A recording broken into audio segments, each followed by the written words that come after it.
प्रसंग अपने सांस्कृतिक संवाद के अंतर्गत पुलिया प्रसंग के साथियों ने तुलसी जयंती पर तुलसीदास को जिस तरह से याद किया, वो हमारे लिए बहुत ही बड़ी उपलब्धि है।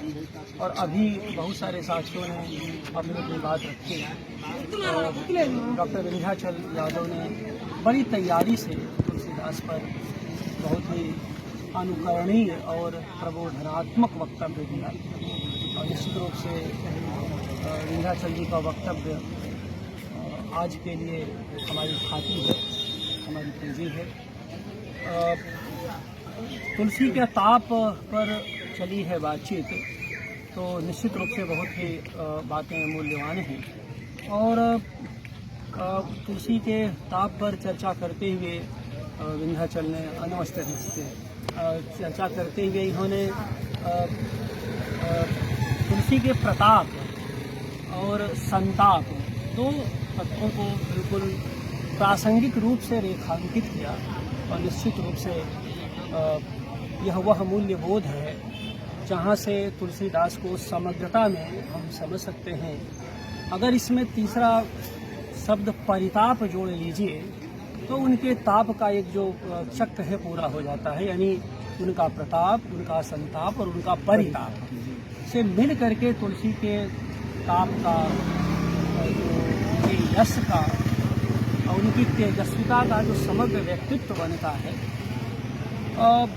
इसलिए मैं परताप जोड़ने की बात कह रहा हूँ कि उनकी दो बिंदुओं पर तो विंध्याचल जी ने बहुत अच्छे से अपनी बात रखी कि वो एक चौपाई ही उनकी आपको याद होगी कि निज परिताप द्रवई नवनीता पर दुख द्रवई सो संत पुनीता।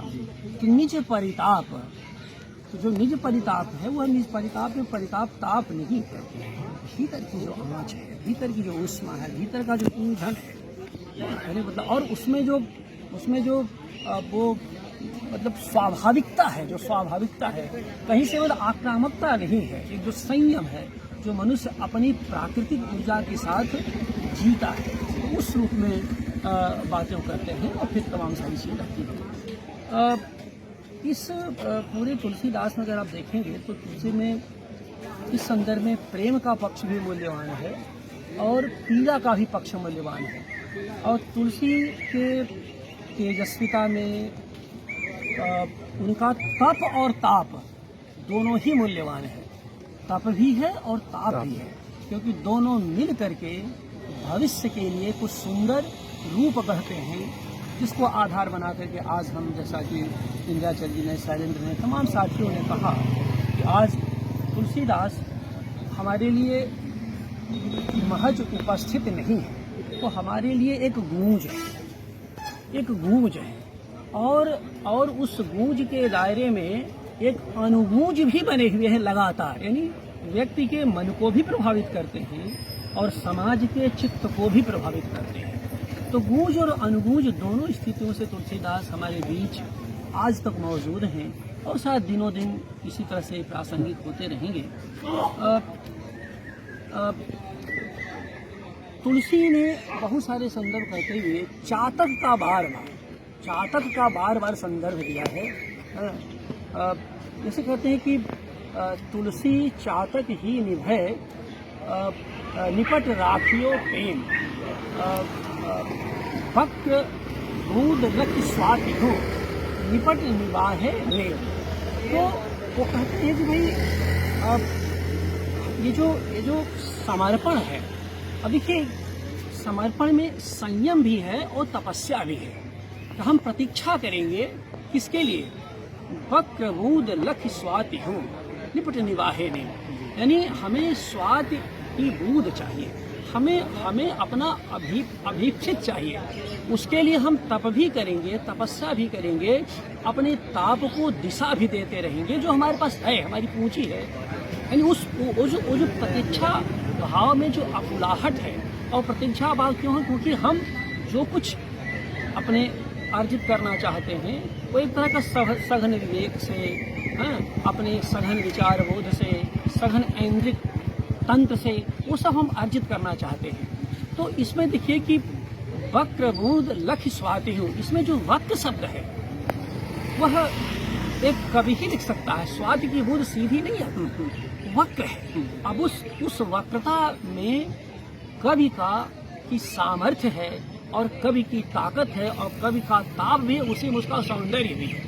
तो तुलसी के ताप में ही तुलसी का सौंदर्य समाहित है। और जब आप यहाँ से आप जोड़ते हैं तो जब आगे आप बढ़ते हैं तो आप देखिए कि विंध्याचल ने बहुत अच्छी बात कही कि भाषा उनकी ऊर्जस्विता का, उनकी तेजस्विता का एक मजबूत आधार है। भाषा में भाखा, लोक भाषा है, भाखा जो उनकी है, भाखाबद्ध गर्भ। तो उस जो भाखाबद्धता की बात होती है, उसकी जो ताकत है, तुलसीदास इस बात को बार बार बताते चलते हैं और इस कहते हैं कि भाई देखिए, कभी न हो नहीं चतुर कहावों, वो सब अपनी जगह पर है। कभी तो विवेक एक नहीं मोरे, सत्य कहो लिखे कागज तोरे। तो जो सत्य कहने की बात है, सत्य कहाँ से आएगा? अनुभव की आंच में पक करके ही आएगा। जो देखा हुआ है, सुने हुए को देखे हुए से हम संतुष्ट करेंगे। तो जब इस तरह से आप देखेंगे तो आप ये भी देखिए कि तुलसीदास की जो पूरी की पूरी जो विलक्षणता है, वह अतीत के, जिसे कहते हैं कि अतीत के एसी में बैठ करके वर्तमान के ताप को महसूस नहीं करते। अतीत के सुरक्षित एसी में, परंपरा के सुरक्षित एसी में बैठ करके वर्तमान के ताप को महसूस नहीं करते, बल्कि वर्तमान की आंच के भीतर सीझते हुए वो कहीं न कहीं भविष्य के में मनुष्य का रूप कहते हैं, मानवीय संबंधों का रूप कहते हैं। तो ये खास बात है कि बहुत सारे आरोप प्रत्यारोप के विषय लगते रहे, जिनका सही में विंध्याचल ने कहा अब तो कोई मतलब उसका नहीं, वो अर्थहीन हो चुके हैं। उनके इसी आंच के सामने सब कुछ अर्थहीन हो चुका है। लेकिन ये है कि अपनी परंपरा को, अपनी संस्कृति से खूब लेते हैं, लेकिन कई बार जो उसके जड़ तत्व होते हैं उनसे सीखते भी हैं और उनसे सीखते ही आगे की बातें करते हैं। सीखते भी हैं, कई बार शिकार भी होते हैं। बिल्कुल सही बात है, शिकार भी होते हैं। हम तुलसीदास उस जो जड़ तत्व के जहाँ शिकार हैं उनको दरकिनार करते हैं और हम जो उनके जो गतिशील तत्व हैं, जो मानवीय संबंधों के निर्माण में, आखिरकार ऐसे तो नहीं कहा होगा भाई कि जब वो कहते हैं दोहावली में कि रामायण अनुहरत सिद्ध जग भयो भारत गीत, तुलसी सखती को सुने कलि कुचाल की। तो आप देखिए कि कलयुग में ही वो लिख रहे हैं और कलयुग में ही एक आदर्श की सूचनाएं, आदर्श की अभिव्यक्तियां कर रहे हैं, लेकिन वो जानते हैं कोई सुनने वाला नहीं। चाहे जितना भाई रामचरितमानस की रचना करते हुए भी आखिरकार यह पीड़ा क्यों थी?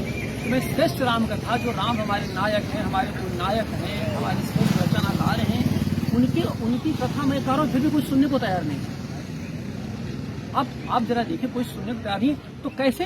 तो उसके लिए मैं श्रम करूंगा। तो उन्होंने भरपूर न केवल राम कथा के बारे में लिखा, बल्कि उसको डिस्प्ले भी किया, उसको सोसाइटी में ले गए, समाज में ले गए, उसकी चर्चाएं वो करते रहे।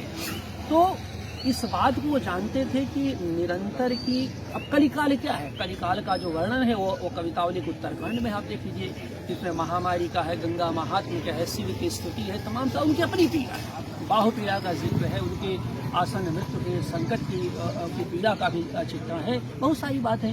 विनय पत्रिका पढ़िए, उसमें लगता नहीं कि यही तुलसीदास हैं जो रामचरितमानस के रचनाकार हैं।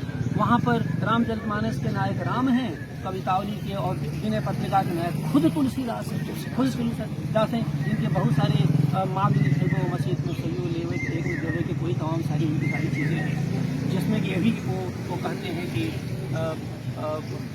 पाँव पीर, पेट पीर, बाँह पीर, मुँह पीर, जड़ जड़ सकल देह पीर मई है। तो अब आप ये देखिए ना कि आप जो है मतलब उनकी जो अलौकिकता का संसार है कि सब पीड़ा में हो, सब पीड़ा में हो, कितनी झुंझलाहट है। वही जो विंध्याचल है कि संताप, वो मतलब ये है कि जो प्रताप, यानी प्रतापी व्यक्ति भी भीतर से, और आप जान लीजिए कि प्रताप में अगर संताप नहीं हुआ और वह अपने परिताप से रिचार्ज नहीं हुआ तो प्रताप हमेशा अहंकार को जन्म देगा, हमेशा अहंकार को जन्म देगा।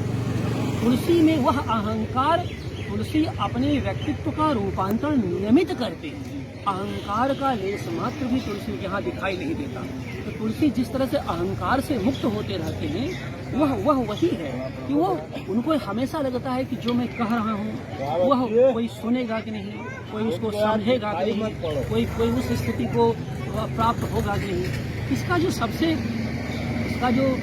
सबसे शानदार चित्रण है, आप कहीं और मत जाइए, शुरू में रामचरितमानस का बिल्कुल जो आरंभिक अंश है उसको पढ़िए, आपको उनके पूरे जीवन के बारे में पता चल जाएगा। जब वो कहते हैं कि वर्णानाम अर्थसंधानाम रसानाम छंद सामर्थ्यम मंगलानाम च कर्तारो वाणी वंदे विनायको, वो गणेश की वंदना करते हैं। तो ठीक है, एक रिचुअल्स होता है भाई महाकाव्य करने की, लेकिन आप देखिए वर्णानाम अर्थसंधानाम, अब उसमें क्या कहते हैं? कहते हैं कि वर्ण की बातें, शब्द की बात तो मैं कह ही रहा हूँ, लेकिन मैं शब्द से अधिक शब्दों अर्थ के समूह पर बात कर रहा हूँ। अर्थ संघ है, अर्थों का समूह है। तो क्या कहना चाहते हैं कि वो कहते हैं भाई जो अर्थ संघ है, अर्थों का वर्णानाम अर्थसंधानाम, रस छंद अलग है। जो अर्थ संघ है, क्योंकि शब्द इन्हीं अर्थ समूहों के माध्यम से ही समाज तक संप्रेषित हो सकता है। तो ये जो समाज तक संप्रेषित होने की जो सामर्थ्य है, उन समूह, ये जो अर्थ संघ होता है, यही, क्योंकि हम जो बातें आप तक कहना चाहते हो वो कहीं न कहीं शब्दों तक के माध्यम से आप तक पहुंचेंगे, लेकिन हमारे और आपके बीच जो संप्रेषण है उसमें अर्थों का व्यापक समूह है। इस अर्थ के व्यापक समूह और सामुदायिक सोच को तुलसीदास लगातार विस्तार देते हैं, और इतना ही विस्तार नहीं देते, ये भी आप देख कहते हैं कि बंदे बोधमयम नित्यम गुरु शंकर रूपी यमाश्रितो ही भक्तरूपी चंद्र सर्वत्र वंदते। अब ये आप इस पर संस्कृत के इस श्लोक पर रामचरितमानस के आज तुलसी जयंती पर हम सबको ये बात जानना चाहिए कि जहाँ तुलसीदास अपने आरंभ में ही अपने अंत की घोषणा कर देते हैं कि वो कहाँ किस दिशा में जाना चाहते हैं। वंदे बोधमयम नित्यम गुरु शंकर रूपिणम, शंकर गुरु है, गुरु रूपी शंकर को मैं की वंदना करता हूँ, लेकिन कैसे हैं? बोधमय, वंदे बोधमयम। अब बोधमय गुरु ही निरंतर समाज को एक उच्च से उच्चतर दिशा में ले जाएगा, और न केवल समाज को, अपने व्यक्ति को भी उच्चतर अवस्था में लेकर चला जाएगा। ये जो बोध होता है कि बोध में ही समाज बोध भी है और आत्मबोध भी है, समाज जागरण है और आत्म जागरण भी है। तो वंदे बोधमयम नित्यम गुरु शंकर रूपिणम, जो ताकतवर है कविता को कहते हैं, क्यों?